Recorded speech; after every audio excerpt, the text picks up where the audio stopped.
কোনো এক শুভাকাঙ্ক্ষী আজকে প্রশ্ন করছেন, আপু স্ত্রীর যোনিতে কি আঙ্গুল দেওয়া যাবে? উত্তরের অপেক্ষায় রইলাম। ধন্যবাদ ভাইয়া সুন্দর একটা কমেন্ট করার জন্য।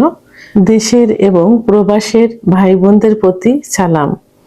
আসসালামু আলাইকুম। আমি প্রভাষক ডাক্তার রিক্তা পারভিন, হোমিওপ্যাথি এবং আয়ুর্বেদিক চিকিৎসক, চেম্বার সেবা হোমিও কমপ্লেক্স অ্যান্ড সেবা ডিজিটাল ল্যাব, উপজেলা মডেল মসজিদের পূর্ব পাশে, শিমুলিয়া, মাগুরা। আজকে একটা আনকমন প্রশ্নের অ্যান্সার করব। আসলে জানতে হবে, শিখতে হবে, শিক্ষার কোনো শেষ নেই। এবং আমি যে টিপসগুলো দিয়ে থাকি মেডিকেল দিক থেকে দিয়ে থাকি, সেক্ষেত্রে লজ্জার কোনো কারণ নেই। কারণ সেক্সুয়াল বিষয়টা আছে দেখেই আমাদের পৃথিবীটা কিন্তু টিকে আছে এবং সেভাবেই কিন্তু চলছে। আর এই পৃথিবীটা টিকে রাখার জন্য আল্লাহ তাআলা একটা মাধ্যম দিয়েছেন, সেটা হলো যৌন মিলন। সেটাকে সঠিকভাবে পরিচর্যা করা আমাদের সবার দায়িত্ব এবং সেটা অবশ্যই ইসলামের দৃষ্টিকোণ থেকে হতে হবে। আমি আগেই বলেছি, লজ্জার কোনো কারণ নেই, অবশ্যই শিখতে হবে। এখন স্ত্রীকে উত্তেজিত করার জন্য, সহবাসের সময় স্ত্রীকে সুখ দেওয়ার জন্য যোনিপথে আঙুল দেওয়া যাবে। ইসলামের দৃষ্টিতে এটা গুনার কাজ না। তবে সেক্ষেত্রে কিছু নিয়ম অবশ্যই ফলো করতে হবে, কারণ যৌনাঙ্গ অত্যন্ত সেন্সিটিভ একটা জায়গা। ফোরপ্লে করার একটা অঙ্গ হিসাবেও কিন্তু যোনিতে হাত দেওয়া বোঝায়। তো অনেকে হাত দিতে গিয়ে ওখানে ক্লাইটোরিসে হাত দেয়, যোনিপথে হাত দেয়, অনেকে একটু ভিতরে ইন করে। তো সেক্ষেত্রে সতর্কতা অবলম্বন করতে হবে।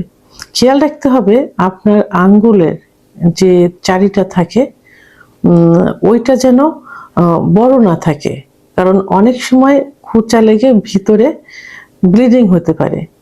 আর এতটাই সেন্সিটিভ জায়গা যে এখানে ব্লিডিং হলে কলড আকারে বড় বড় আকারে বের হবে, তখন বন্ধ করা কিন্তু ছোট আপ হয়ে যাবে, খুব কষ্টের হয়ে যাবে। আপনাকে হসপিটালাইজড করতে হবে এবং সেখানে লাস্টে যে দেখা যায় যে স্টিচ দিতে হবে, সেলাই দিতে হবে।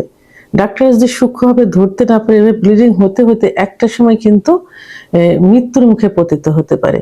এই জন্য এদিকে খেয়াল রাখতে হবে, হাতের আঙুলে যেন চারাটা যেন বড় না থাকে, এটা প্লেন করে ফেলতে হবে, কোনো রকম যেন উঁচু নিচু না থাকে এবং আঙুলে যেন কোনো ময়লা না থাকে, কারণ ভিতরে ইনফেকশন হয়ে সার্ভিসাইটিস হতে পারে, জয়ের মুখে ইনফেকশন হতে পারে, ভিতরে ওয়ালে ইনফেকশন হতে পারে এবং একটা পর্যায়ে যে কি হতে পারে, ক্যান্সার হতে পারে।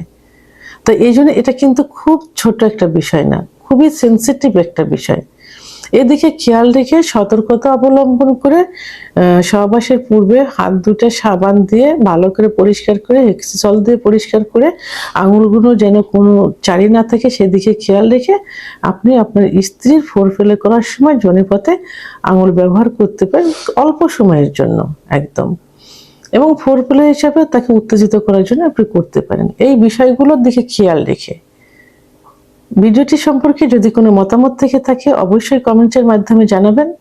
আর ভিডিওটি ভালো লাগলে লাইক, কমেন্ট, সাবস্ক্রাইব করে আমার সঙ্গে থাকুন। আল্লাহ হাফেজ।